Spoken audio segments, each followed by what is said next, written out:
with the family issuing the statement, but not yet the police confirming the identity of those two victims. So at this point, we have the statement from the family. It says, "It is with profound sorrow that we announce the tragic passing of Michelle and Rob Reiner.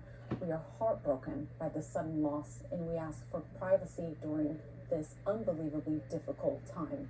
Now, well, we have Erica from the Los Angeles Police. Is that, as you mentioned, they're investigating a homicide after they discovered two victims in the home of Rob Reiner here in the neighborhood of Brentwood in Los Angeles. Then we have information from a law enforcement source that is close to that investigation telling CNN that it was a family member who went to their home and found the two people dead.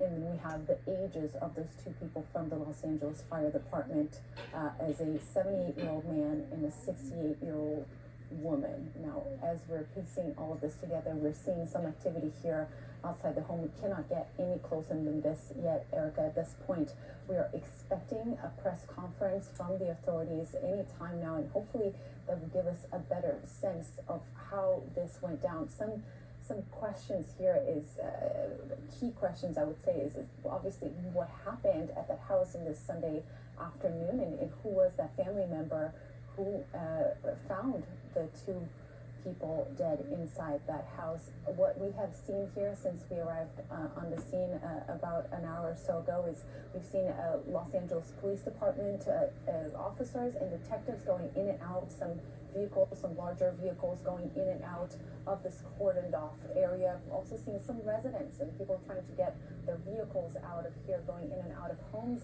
and some even consoling each other. Now, I can confirm we haven't been able to speak to anybody. It's a very private neighborhood, but we have seen already some outbursts of emotion with the spreading of this news. Yeah, absolutely. Julia, appreciate it. Also with us, CNN Chief Media Analyst Brian Stelter. Julia, talking about the emotion there. So many people who don't, frankly, know Rob Reiner feel a connection to him because of his years as an actor, as a director, because of a connection they may feel to one of his films. He was such a presence, Brian. One of the greats in Hollywood, one of the giants of Hollywood. You know, he played almost every role, wore almost every hat you could. An actor, a writer, a director, a political activist, also a role model. You know, someone who would help younger generations nurture good ideas, someone who would advocate for the vulnerable through his political work, and someone who, with his wife Michelle, produced so many works right up until earlier this year. Michelle and Ron were married about 35 years ago. They met with